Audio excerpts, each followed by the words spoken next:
बड़ी खबर मुंबई में आईएनडीआईए गठबंधन की महामीटिंग। आगामी लोकसभा चुनाव को देखते हुए विपक्ष का ये मंथन है। विपक्ष के पीएम उम्मीदवार पर भी चर्चा के कयास लगाए जा रहे हैं। तो आज गठबंधन का लोगो भी जारी हो सकता है। तो देखिए, अब लोगो जारी हो सकता है तो समन्वय समिति की भी घोषणा होने की चर्चा है। तो मुंबई में गठबंधन की महामीटिंग है। क्या रहेगा इस मीटिंग में, जल्द ही देंगे जानकारी। हालांकि इस चुनाव को देखते हुए विपक्ष लगातार तैयारियों में जुटा हुआ है। तो आज गठबंधन का लोगो भी जारी हो सकता है। इस महामीटिंग में क्या कुछ रहेगा, इस पर भी हमारी लगातार नजर बनी रहेगी। तो आगामी लोकसभा चुनाव को देखते हुए विपक्ष का जो मंथन है वो लगातार तेज होता हुआ नजर आ रहा है। विपक्ष के पीएम उम्मीदवार पर भी चर्चा के कयास हैं। तो आगामी लोकसभा चुनाव को देखते हुए विपक्ष ने तैयारियां करनी शुरू कर दी हैं। और आज जो महामीटिंग है वो काफी ज्यादा खास इसलिए भी समझी जा रही है क्योंकि विपक्ष जो है वो आगामी लोकसभा चुनाव को देखते हुए तैयारियों में जुटा हुआ है। तो ये बड़ी जानकारी दे रही हैं। मुंबई में आईएनडीआईए की ये मीटिंग है।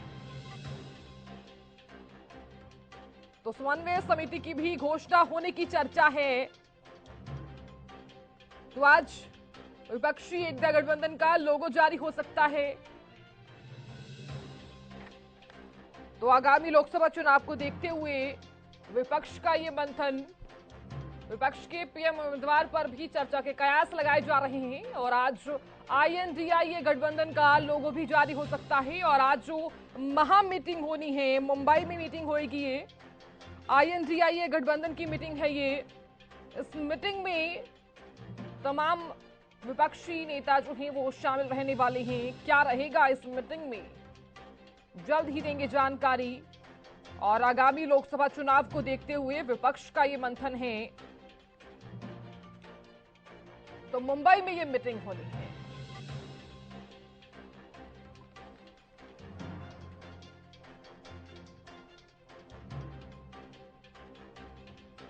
खबर पर ज्यादा जानकारी के साथ हमारे वरिष्ठ सहयोगी अमित जुड़ गए हैं। अमित, क्या लग रहा है, क्योंकि मुंबई में जो ये आईएनडीआईए गठबंधन की महा मीटिंग है और आज लोगो भी जारी हो सकता है, क्या है जानकारी?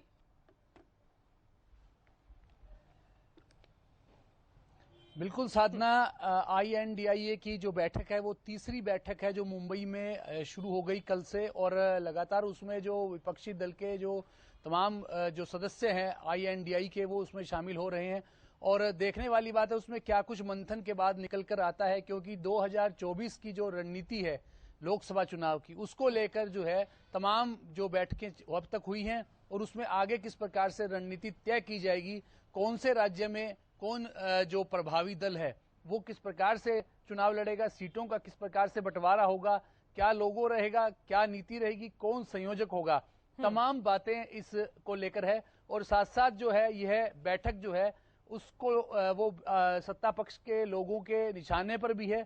और अभी मुख्यमंत्री का भी बयान मैं सुन रहा था, उसमें उन्होंने भी निशाना साधा कि चाहे जो मर्जी बैठकें कर लें लेकिन देश में जो है वो अगला नेतृत्व भी प्रधानमंत्री नरेंद्र मोदी का ही रहने वाला है। ऐसा बयान जो है मुख्यमंत्री मनोहर लाल की ओर से भी दिया गया है। तो बैठक चल रही है, साथ साथ आलोचनाएं भी चल रही है। अब देखने वाली बात है कि साधना इस बैठक के दौरान क्या कुछ निकल कर आता है कि जो तमाम जो विपक्षी दल हैं वो संयोजक के मुद्दे पर कितने एकजुट होते हैं, कौन संयोजक होगा, क्या किस प्रकार से रणनीति तय की जाएगी, क्या रोड मैप बनाया जाएगा इस गठबंधन को चलाने का, सीटों का बंटवारा क्या होगा। क्योंकि कुछ कुछ ऐसे इलाके हैं, जैसे दिल्ली की बात करें तो आम आदमी पार्टी वहां प्रभावी है इस समय और पंजाब में भी है।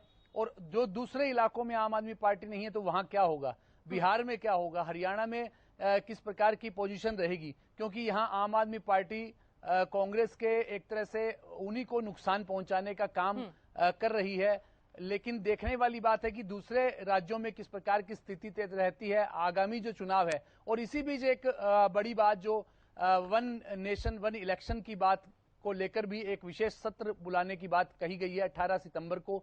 तो ऐसे में उस दौरान वह भी मुद्दा रहेगा, उसमें विपक्ष किस प्रकार से अपनी भूमिका विशेष सत्र के दौरान निभाएगा, यह भी इस बैठक का एक एजेंडा हो सकता है आज का, क्योंकि ऐसा निर्णय कल ही हुआ है। जी साधना। बिल्कुल अमित, क्योंकि देखिए आज लोगो भी जारी हो सकता है, तो लिहाजा देखा जाए लोकसभा चुनाव के हिसाब से तो ये जो रणनीति है, विपक्ष क्या बना सकता है रणनीति?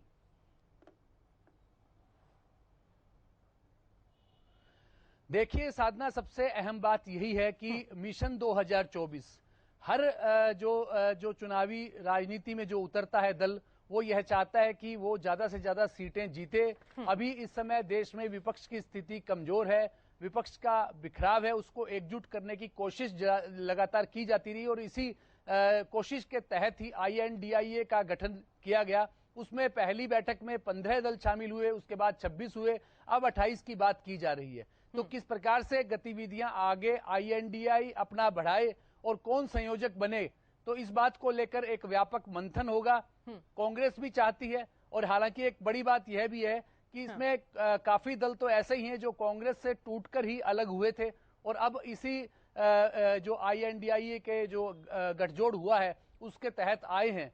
तो वे कांग्रेस के जो बड़े नेता है, उनको अगर संयोजक बनने का ऑफर आता है तो वो किस प्रकार से उन पर सहमति जताएंगे, किस प्रकार से अगर अरविंद केजरीवाल आगे बढ़ते हैं तो उन पर क्या सहमति रहेगी, कौन होगा संयोजक, एक ये बड़ा सवाल है। और साथ साथ लोगो जारी हो जाएगा और तमाम बातें भी रहेंगी। जैसा मैंने पहले बताया, मिशन 2024 को लेकर लड़ाइयां सब लड़ रहे हैं, लेकिन एक मजबूत लड़ाई लड़ी जाए, क्योंकि जिस प्रकार की NDA की स्थिति है, भारतीय जनता पार्टी की स्थिति है, प्रधानमंत्री नरेंद्र मोदी की जो स्थिति अभी भी है, तीसरी बार किस प्रकार से जो भाजपा का विजय रथ है उसे रोका जाए, तो एक बड़ी कोशिश है।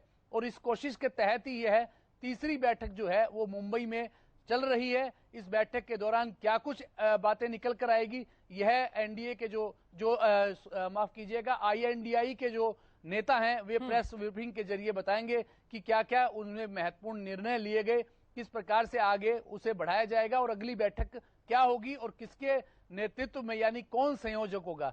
इस अगर सहमति बन जाती है तो यह भी एक बड़ी बात रहेगी। जी बिल्कुल अमित, बहुत शुक्रिया पूरी जानकारी देने के लिए और बने रहने के लिए।